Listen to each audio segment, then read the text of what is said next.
हातिम का घर मुकम्मल हो चुका था और मुनीर ने इसे बुलाया हुआ था। घर की तामीर से लेकर इसमें सामान सेट करवाने तक मुनीर ने एक्सपर्ट्स को हायर किया हुआ था। पैसा पानी की तरह खर्च हुआ था, लेकिन देखने वाले की आंखें एक बार ज़रूर खुली की खुली रह जाती थी। इसने हातिम को स्पेशल बोला था कि वो अपने घर वालों को भी साथ लेकर आए। शाम में जब हातिम आया तो इसके साथ जन्नत बीबी और शाजिया भी थीं। दोनों के गुमान में भी नहीं था कि हातिम इन्हें बताए बगैर इनके लिए महल तामीर करवा रहा है। घर के बड़े से गेट से जब वो लोग अंदर दाखिल हुए तो मुनीर ने दूर से इनकी लैंड क्रूज़र को पत्थरों से बनी रविश पर सुबुक रफ्तारी से चलते हुए देखा। वो घर के मेन दरवाजे के सामने हाथ बांधे खड़ा था। ब्लैक टू पीस सूट पर काला चश्मा लगाए वो किसी फिल्मी हीरो की मानिंद लग रहा था। जब हातिम की लैंड क्रूज़र दरवाजे के सामने रुकी तो इसने आगे बढ़ते हुए जन्नत बीबी की तरफ का दरवाज़ा खोला। अस्सलाम वालेकुम अम्मा जी, कैसी हैं आप? वो नज़रें झुकाए बोला तो ज़िंदगी में पहली बार जन्नत बीबी ने इसके सर पर हाथ फेरा। जीते रहो बेटा, तुम कैसी हो? ज़हरा कैसी है? उन्होंने इसकी वालदा की तबीयत दरियाफ्त की। अल्लाह का शुक्र है अम्मा जी, सब ठीक है, वो ताबेदारी से बोला। और दूसरी तरफ से नीचे उतरती शाजिया पर इसकी नज़र पड़ी तो इसने एक नज़र डालकर फ़ौरन अपनी निगाहें झुका दी। काले और ब्राउन रंग के इंतजाज में पहनी शर्ट और ट्राउज़र में वो बहुत खूबसूरत लग रही थी। ऊपर से आंखों में डाला ढेरों काजल और चेहरे पर आई बालों की लिट ने इसे नज़र लग जाने की हद तक हसीन बना दिया था। इसे देखकर वो थोड़ा सा मुस्कुराई और इशारे से सलाम किया, जिसे इसने चेहरा झुकाकर जवाब दिया और फिर हातिम से बगलगीर हो गया, जो इसे देखकर जाने क्यों मुस्कुरा रहा था। देखिए अम्मा जी, ये है आपके ख्वाबों की ताबीर, जन्नत पैलेस। वो इनके सामने खड़ा होता हुआ दोनों हाथों को खोलकर कुछ ऐसे अंदाज में बोला कि थोड़ी देर के लिए जन्नत बीबी बशमूल शाजिया का मुंह खुला का खुला रह गया। क्या? कौन सा पैलेस? जन्नत बीबी तो खामोश रहीं, जबकि शाजिया कुछ ना समझते हुए बोल उठी, जन्नत पैलेस, आपका अपना घर, जिसमें आइंदा आप लोगों ने रहना है। वो शाजिया को देखते हुए बोला तो वो हैरान सी चारों तरफ नजरें घुमाने लगी, जबकि जन्नत बीबी की आंखों में आंसू आ गए और वह हातिम से लिपट कर रो पड़ी। मुनीर भाई, आप शाजिया बाजी को लेकर अंदर चलें, मैं ज़रा अम्मा को तसल्ली देकर आया। हातिम जन्नत बीबी को साथ लगाए हुए बोला तो इसने की नखियों से शाजिया को देखा, जो हातिम की बात सुनकर इसकी तरफ मुंतज़िर नज़रों से देख रही थी। चलिए अंदर चलें। वो शाजिया को हाथ के इशारे से दावत देता हुआ अंदर दाखिल हो गया तो वो भी इसके पीछे चली आई। ये है जी मेन हॉल, यहाँ से हर तरफ में रास्ते निकलते हैं। Bedrooms, drawing room, stair hall और हर जगह को यहीं से रास्ता जाता है। वो शाजिया को बताने के साथ साथ हर जगह घुमाने लगा। तुम कहाँ रहोगे मुनीर? मुझे वो जगह दिखाओ जहाँ मैंने अपनी ज़िंदगी गुजारनी है तुम्हारे साथ। वो इसकी आंखों में देखती इसे कन्फ्यूज़ कर दी। वो मेरा पोर्शन सामने वाला है, मैं तो नहीं बना रहा था, लेकिन हातिम ने ज़ोर देकर बनवा लिया। बीच में बड़ा सैलून है और दूसरी तरफ मेरा पोर्शन है। वो इसे बताते हुए नज़रें झुका गया। वहाँ लेकर चलो ना मुझे, यहाँ मैंने रहना ही नहीं तो फ़ायदा दिखाने का। इसे कंफ्यूज देखकर वो इसे छेड़ना शुरू हो गई तो वो मज़ीद गड़बड़ा गया। हाँ क्यों नहीं, हातिम लोग आ जाएं तो फिर सब चलते हैं ना।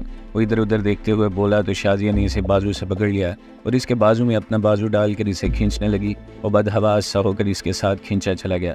अभी वो जगह से हिले ही थे कि सामने से हातिम जन्नत बीबी के साथ अंदर दाखिल हुआ और इसने ये सारा मंजर देख लिया, लेकिन चुप रहा। लेकिन जन्नत बीबी कहाँ चुप रहने वाली थी। अभी तुम दोनों की ना कोई बात हुई ना चीत हुई और चले हो हंसों का जोड़ा बनकर। वो कड़े तेवरों से दोनों को घूरते हुए बोली, लेकिन इनके अंदाज में वो सख्ती न थी जो कभी इनका खासा हुआ करती थी। शाजिया ने फ़ौरन इसका बाजू छोड़ दिया और नज़र झुका गई, जबकि वो होंक बना इस अनहोनी को सोचता गया। इधर हातिम रुख मोड़े अपनी हंसी रोकने की कोशिश कर रहा था। अम्मा जी, वो मैं, ये जो है शाजिया। इसे समझ नहीं आ रही थी कि क्या बोले। जी बेटा जी, मुझे पता है ये शाजिया ही है। आप ये बताओ कि ये किधर जाने की तैयारियां हो रही थी? जन्नत बीबी का रोब इस पर पूरी तरह से हावी हो चुका था। अम्मा जी छोड़े ना, क्यों परेशान कर रही हैं बेचारे मुनीर को?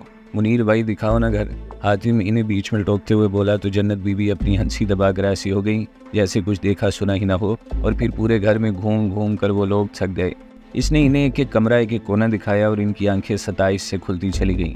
बाद में इसने अपना पोर्शन भी इन्हें दिखाया, जो कि बिल्कुल इसी तर्ज पर बना हुआ था। दोनों पोर्शन के दरमियान बड़ा सा लॉन, जिसके बिल्कुल बीच में फुआरा लगा हुआ था और आसपास पौधे जो अभी तक छोटे थे लेकिन वक्त के साथ तनावर दरख्त बन जाने थे। बाग, स्विमिंग पूल, सन रूम, बारबेक्यू हिट और न जाने क्या क्या बना हुआ था इस पैलेस में। शाजिया बिल्कुल खामोश थी और वो भी थोड़ा चुपचाप सा था। जब जन्नत बीबी ने इन दोनों को मुखातिब किया, तुम अपनी अम्मा को कब लेकर आ रहे हो फिर? लेकिन मैं पहले एक बात बता दूं, मैंने इजाज़त तो दे दी है, लेकिन मैं ये कभी ना सुनूं कि तुमने मेरी बच्ची को सताया है। वो इसे देखते हुए बोली तो इसके दिल में लड्डू से फूटने शुरू हो गए। जब आप कहें अम्मा जी, और मेरी तरफ से बेफिक्र रहें, ये सब शाजिया का ही है और हमेशा रहेगा। वो अपने घर की जानिब इशारा करते हुए बोला तो एक इत्मीनान का साया जन्नत बीबी के चेहरे पर छा गया। जीते रहो और हमेशा खुश रहो। वो इसके सर पर हाथ फेरते हुए बोली तो शाजिया भी इनके साथ लग गई। थैंक यू अम्मा जी, आप बहुत अच्छी हो। वो भी के लहजे में बोली तो उन्होंने इशारे से इसे भी अपने पास बुलाकर साथ लगा लिया। अल्लाह तुम दोनों को हमेशा खुश रखे, कभी कोई तकलीफ तुम्हें छूकर भी ना गुजरे। वो सदके दिल से दुआ देते हुए बोली तो दोनों आमीन बोल कर रह गए। हातिम फैसला कर चुका था कि अब वो हुरैन को अपनी असलियत बता देगा। इससे अब मज़ीद ये लुका छुपी वाला खेल नहीं खेला जा रहा था। इसने ये सोचा हुआ था कि वो शाजिया और मुनीर की शादी पर जमील साहब को मदऊ करेगा, और ज़ाहिरी सी बात थी कि वो इसकी अमारत देखकर ज़रूर मुतासिर होते। फिर वो इनसे आसानी से हुरैन का रिश्ता मांग सकता था। इसके जमील साहब से ताल्लुकात भी अच्छे इस्तवार हो चुके थे, तो कोई वजह नहीं रही थी कि वो इनकार करते। मुनीर की अम्मा ज़हरा बेगम जन्नत बीबी से मुलाकात करके जा चुकी थी और किसी बहस मुबाहिसे के बगैर खुश असलूबी से शादी की तारीख रखी जा चुकी थी। वो आजकल काफ़ी मसरूफ़ था और जो कसर शाजिया की पहली शादी पर रह गई थी वो पूरी करना चाहता था, इसलिए घन चक्कर बना हुआ था। शादी के कार्ड से लेकर वो हर चीज़ अपनी निगरानी में करवा रहा था। अभी इसके बाकी ख़ानदान को नहीं पता चला था कि वो अपने घर में शिफ्ट हो चुका है। ये सब इसने सरप्राइज़ रख छोड़ा था, क्योंकि आसमा जिस ख़ानदान में ब्याही थी इसमें चचा इदरीस को छोड़कर सभी बात का बदंगड़ बनाने वालों में से थे, और ख़ासकर आसमा का शौहर जबरान, जो अब इसे एक आंख नहीं बहाता था। शादी का कार्ड लेकर वो खुद जमील साहब के ऑफिस गया था। वो इससे बहुत अच्छे अंदाज में पेश आए और इसकी अच्छी खासी आवभगत भी की। फिर ये यकीन दहानी भी करवाई वो उसकी बहन की शादी पर ज़रूर आएंगे। जब वो वहाँ से निकला तो इसका बोझ अच्छा खासा कम हो चुका था, क्योंकि एक मरहला तो वो पार कर चुका था। अभी असल इम्तिहान तो आगे था, जिस पर इसकी पूरी ज़िंदगी का दारोमदार था। वो हुरैन से राब्ते में था और रोज़ाना की बुनियाद पर इससे बातचीत कर रहा था, लेकिन अभी तक अपनी असलियत न बता पाया था। अब इसने यही सोचा था कि अगर वो जमील साहब के साथ शाजिया की शादी में शरीक हुई तो खुद ही जान जाएगी, वरना फिर वो कोई मौका देखकर इसे बता देगा और फिर शादी का दिन भी आ पहुंचा। पूरा जन्नत पैलेस बरकी कुमकुमों से जगमगा रहा था। बीच में मौजूद बड़े सैलॉन में राउंड टेबल्स लगाकर मेहमानों के बैठने का बंदोबस्त किया गया था, और बावर्दी वेटर्स मेहमानों के दरमियान तश्त थामे इन्हें तमाम की चीज़ें पेश कर रहे थे। आसमा अपनी फैमिली के हमरा पहुंच चुकी थी, लेकिन जन्नत पैलेस की चमक दमक देखकर उसकी और उसके शौहर की बोलती तकरीबन बंद हो चुकी थी। अलबत्ता चचा इदरीस ने खुले दिल से तारीफ़ की और ये सब कुछ इसकी मेहनत और कोशिश का हासिल करार दिया। मेहमान इतने ज़्यादा नहीं थे, लेकिन जो भी थे वो VVIP लोग थे और शहर की मशहूर शख्सियात थे। कबीर साहब भी वहाँ मौजूद था और इसका पैलेस देखकर इसे दाद दे रहा था। वाह मेरे शेख, जैसा मैंने तुम्हारे बारे में सोचा था तुम तो इससे भी आगे निकल गए यार। Well done, I am proud of you. वो इसका इशारा थपकते हुए बोला तो वो सर झुका गया। सर जी, ये सब आपकी बदौलत हुआ है, ना आप मुझ पर जिम्मेदारियां डालते और ना ही मैं ये सब कर पाता। वो खुले दिल से बोला तो कबीर ने आगे बढ़कर इसे गले लगा लिया। खुश रहो यार, कसम से दिल खुश कर दिया। मेहमानों की आमद शुरू हो गई थी, इसलिए वो इजाज़त लेता मेन गेट पर आकर खड़ा हो गया और मेहमानों को खुशामदीद कहने लगा। मेहमान आते जा रहे थे और इसके घर की रौनक में इजाफा होता जा रहा था, लेकिन इसकी आंखें बेचैनी से किसी की मुंतज़िर थीं। वो बार बार घड़ी देख रहा था और फिर इसे लोगों के झुरमट में वो चेहरा दिखाई देगा जो इसकी जान हयात था। इसके चेहरे पर मुस्कुराहट छा गई और वो तेज़ी से इसकी तरफ बढ़ा। हुरैन यूनिवर्सिटी से लेट आई थी और आती ही सो गई। हालांकि वो कभी दोपहर में नहीं सोई थी। शाम में जब बेदार हुई तो तबीयत में भारीपन था। बाहर आ चुकी थी और मौसम की सर्दी का जोर टूट चुका था। वो एक अंगड़ाई लेती हुई उठी और बालकोनी में चली आई। सामने फैले बाग में बाहर के फूलों ने एक समा बांध रखा था। वो मबहूत सीने देखे जा रही थी कि इसकी मुलाजमा इसके लिए चाय वहीं लिए चली आई तो वो हाथ में चाय का कप पकड़े चुस्कियाँ लेने लगी। क्या कर रही है बाबा की परी? इसे जमील साहब की आवाज़ सुनाई दी तो इसके पीछे ही आ खड़े हुए थे। हाँ कुछ नहीं, बस ऐसे ही फूलों को देख रही थी। वो वहीं पड़ी कुर्सी पर बैठते हुए बोली, वेरी गुड। अच्छा बात ऐसी है बेटा कि रात में एक शादी का फंक्शन अटेंड करना है। मैं और तुम्हारी मामा तो जा रहे हैं, लेकिन मैं चाहता हूँ कि तुम भी हमारे साथ चलो। जमील साहब ने इसे गौर से देखते हुए बोला, बाबा आप जानते हैं कि मैं शादियों में इतना नहीं जाती। वो थोड़ा बेजार होते हुए बोली तो जमील साहब के चेहरे पर एक मुस्कुराहट छा गई। चलो तो सही, आई नो कि तुम वहाँ जाकर बहुत अच्छा फील करोगी। वो इसे तैयार रहने की ताकीद करते हुए वहाँ से चले गए तो वो वहीं बैठी सोचती रह गई कि रात में क्या पहने। फिर उठी और हाथ में चाय का कप थामे अपने कमरे में चली आई और अपना वार्डरोब खोलकर अपने मलबूसात का जायजा लेने लगी। आखिर बड़ी कोशिश के बाद इसने टी पिंक कलर का एक शरारा फाइनल किया और ख़ुद वॉशरूम में घुस गई। फिर अपने ड्रेसिंग के सामने बैठते हुए इसने आईने में खुद को देखा। शायद यह मौसम का असर था या कोई और बात, लेकिन वो पूरे दिल से तैयार हुई और जब वो मुकम्मल तैयारी के साथ अपने कमरे से नीचे लाउंज में उतरी तो मंसूरा बेगम के साथ साथ जमील साहब की नज़रों में भी इसके लिए सताइश थी। फिर वो लोग जमील साहब की लैंड क्रूज़र में बैठकर शादी के लिए रवाना हो गए। वैसे हम किसकी शादी पर जा रहे हैं? वो सुबक रफ्तारी से चलती लैंड क्रूज़र की खिड़की से बाहर देखते हुए बोली, मेरे एक बिजनेस फ्रेंड की बहन की शादी है। जमील साहब ने मुख्तसरन इसे बताया। जब इनकी गाड़ी एवरनेस में दाखिल हुई तो इसकी आंखें खुली की खुली रह गईं। ये कौन सी जगह है बाबा? वो हैरत से बाहर सड़कों और इमारतों को देखते हुए बोली, ये पाकिस्तान ही है बेटा, लेकिन बनाने वाले ने कमाल ही कर दिया है। वो हंसते हुए बोले तो वो दोबारा पुरशौक नज़रों से बाहर मौजूद इमारतों को देखने लगी जो एक अलग ही नज़ारा पेश कर रही थी। फिर जब वो इस सड़क पर चढ़े जो सीधी शादी वाले घर जाती थी तो इसकी मज़ीद आंखें खुल गईं। सारा रास्ता बरखी कुमकुमों से सजा हुआ था और दूर पहाड़ पर बना रंगो रोशनी में नहाया हुआ महल इसकी आंखों को चुंधिया रहा था। वाह, कैसे कैसे अमीर लोग रहते हैं इस दुनिया में, इसने हैरत से सोचा और मगन सी रोशनी में खो सी गई। जब इनकी गाड़ी इस महल के सामने पहुंची तो वो बावर्दी दरबान ने इसकी जानिब का दरवाज़ा खोला और फिर जमील साहब के हाथ से गाड़ी की चाबी लेते हुए इसे पार्क करने चला गया, जबकि वो अपने सामने मौजूद खड़ी महल की इमारत को हैरत से देखना शुरू हो गई।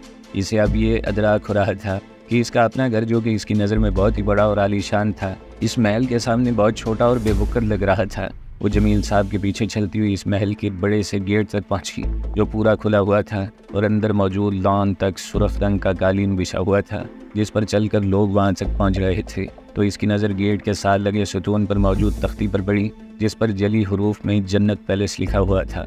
रखने वाले ने बिल्कुल सोच समझ कर नाम रखा था। ये तो सच में जन्नत का ये किता मालूम हो रहा है। वैसे बाबा ने सही ऊंचे लोगों से ताल्लुकात बनाए हुए हैं। वह अचंभे से सोचती एक नज़र तख्ती पर डालकर दोबारा से गेट की तरफ मुतवज्जा हुई तो पहले हैरान और फिर शौक में आ गई। सामने हातिम मंजूर खड़ा जमील साहब से बगलगीर हो रहा था और वो भी गर्मजोशी से पेश आ रहे थे। ये यहाँ क्या कर रहा है? वो अभी भी न समझ पाई थी। सफ़ेद शलवार सूट पर नीली वास्केट पहने, बालों को जल से पीछे जमाए, हल्की बड़ी शेव में वो बहुत डैशिंग लग रहा था। जमील साहब से मिलने के बाद वो इसकी और मंसूरा बेगम की तरफ आया। अस्सलाम वालेकुम और खुशामदीद, आइए इस तरफ को आ जाइए। वो एक भरपूर नज़र इस पर डालता हुआ मंसूरा बेगम से मुखातिब हुआ और इन्हें साथ लिए अंदर की जानिब बढ़ गया। वो तीनों इसके पीछे पीछे चले जा रहे थे और वो नज़रें घुमाकर इस पूरे महल का जायज़ा ले रही थी। बिलाशुबा इसने अपनी पूरी ज़िंदगी में ऐसा घर नहीं देखा था। आमने सामने बने 2 महल और बीच में मौजूद बड़ा सैलून और ये सब कुछ रोशनियों में डूबा हुआ था। हातिम इन्हें वहाँ तक ले आया और राउंड टेबल पर इन्हें बिठाकर एक्सक्यूज़ करता बाहर से चला गया। यह लड़का कौन है और आप इससे इतने पुरजोश तरीके से क्यों मिल रहे थे? मंसूरा बेगम ज़्यादा देर बर्दाश्त न कर सकी और मौका मिलते ही पूछ बैठी। ये है वो बला जिसने हमारा नाक में दम कर रखा था। जमील साहब इन्हें देखते हुए बताने लगे तो वो उलझन से इन्हें देखे गई। यह हातिम मंजूर है, पाकिस्तान का उभरता हुआ नाम। हमारे हल्के में इसे बिजनेस टाइकॉन के नाम से जाना जाता है। कई फैक्ट्रियाँ हैं इसकी और साथ साथ ये जिस जगह आप लोग बैठे हैं इस सोसाइटी का नाम एवरनेस्ट है जो इसकी अपनी है। मुख्तसर बात यह कि हम लोग इस वक्त उसी हातिम मंजूर की बहन की शादी पर मदऊ हैं। और मंसूरा बेगम को बताते हुए बोले तो इसे अपनी समात पर यकीन नहीं आया। यह तो वो जानती थी कि इसका हातिम वही हातिम मंजूर है जिसकी सुलेमान और जमील साहब से लड़ाई चल रही है, लेकिन जो बातें अभी जमील साहब ने कही थी इससे वो अक्सर बेखबर थी और इसका मुंह खुले का खुला रह गया। वो बंद कर लो वरना कोई मक्खी न चली जाए। जमील साहब इसे छेड़ते हुए बोले तो इसने गड़बड़ाते हुए फ़ौरन से अपना मुंह खुला हुआ बंद कर लिया। हातिम मेहमानों को रिसीव करने से फारिग हुआ तो सीधा हुरैन की तरफ चला आया। जमील साहब को इनके कुछ जानने वाले मिल गए थे और वो इनके साथ गप्पों में मसरूफ़ थे तो वह सीधा मंसूरा बेगम और इसकी टेबल पर चला आया। आंटी को छोड़ लेंगी? वो मंसूरा बेगम से मुखातिब हुआ जो पहले ही जूस पी रही थी जबकि हुरैन नज़रें झुकाए बैठी थी। बहुत शुक्रिया बेटा, वैसे आपको देख कर लगता नहीं कि इतनी उम्र में आपने इतनी कामयाबी हासिल कर ली। वो इसे गौर से देखते हुए बोली, बस आंटी ये सब किस्मत के खेल हैं, अल्लाह की मेहरबानी है और बस। वो इनके सामने कुर्सी पर बैठते हुए बोला और चोर नज़रों से हुरैन को देखा जो इसे ही देख रही थी, लेकिन इसकी नज़र पड़ते ही फ़ौरन से अपनी नज़रें झुका गई। अल्लाह आपको मज़ीद कामयाब करे बच्चे, वैसे आपका हमारे घर में बहुत जिक्र होता रहता है। मंसूरा बेगम चेहरे पर मुस्कुराहट सजाए से छेड़ते हुए बोली तो वो खुद भी हंस पड़ा।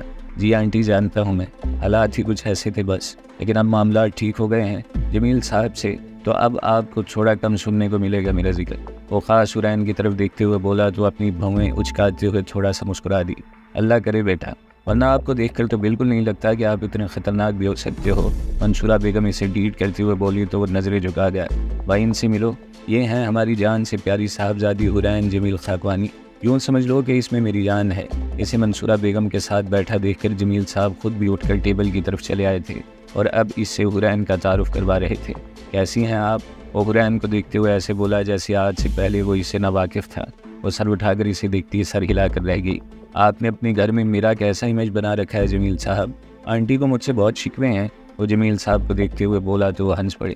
अरे भाई बेगम, वो बातें तो पुरानी हो गई हैं, अब तो हम दोनों दोस्त बन गए हैं। क्यों भाई हातिम? अपनी बात के आखिर में वो इसकी तरफ देखकर बोले तो वो हंस पड़ा। जी बिल्कुल, और मैं ये चाहता हूँ कि ये दोस्ती अब हमेशा कायम रहे। वो चोर नज़रों से हुरैन को देखते हुए बोला तो वो इसे घूरने लगी, जबकि जमील साहब आमीन बोल कर रह गए। फिर खाना शुरू हुआ, जो कोई ऐसी डिश नहीं थी जो इस खाने में न रखी गई हो। सारे लॉन में बैरे हाथों में तश्त थामे मेहमानों के दरमियान चकराते हुए फिर रहे थे, और ये सब कुछ किसी 5 स्टार होटल के ओपन एयर डिनर जैसा मालूम हो रहा था। वो खुद मेहमानों के दरमियान मौजूद हर चीज़ की तसल्ली कर रहा था। मुनीर को इसने इन सब कामों से दूर रखा हुआ था और इसे सख्ती से मना कर दिया था कि वो किसी काम में हाथ नहीं डालेगा।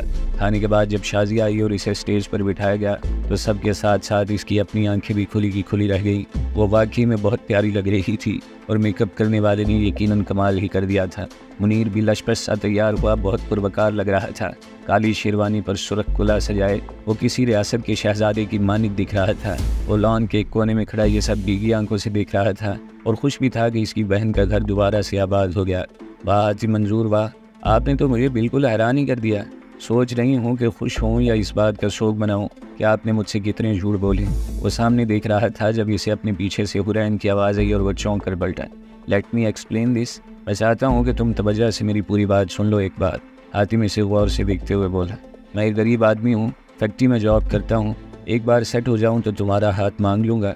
क्या था ये सब हातिम मंजूर? वो इसे देखते हुए तीखे चतुरों से बोली, मैं मानता हूँ कि मैंने तुमसे बहुत झूठ बोले, लेकिन इन बातों की कुछ मुसलहत थी कि मैं चाहते हुए भी तुम्हें नहीं बता सकता। हातिम इसे देखते हुए लाचारी से बोला, मैं भी सुनूं कि तुम्हारी ऐसी कौन सी मजबूरियाँ थी हातिम जो तुम ये सब कर रहे थे।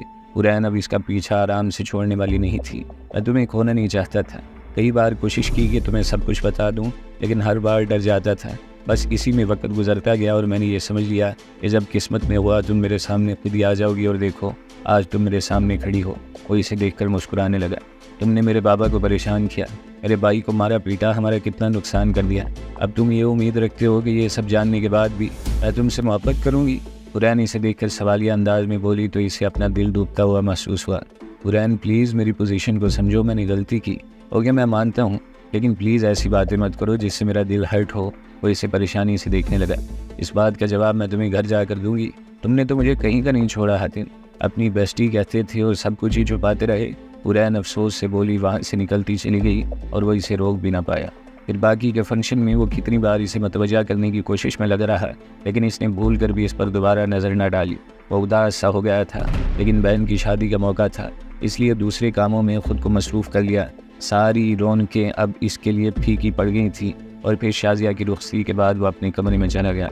बारात पूरे शहर का चक्कर लगाकर वापस दोबारा यहीं आनी थी, इसलिए वो थोड़ा आराम करना चाह रहा था। फुर्सत के लम्हे मिलते ही हुरैन दोबारा से इसकी सोचों पर छा गई और वो ये सोच सोच कर डरने लगा कि इसकी नाराज़गी वो कैसे ख़त्म करेगा।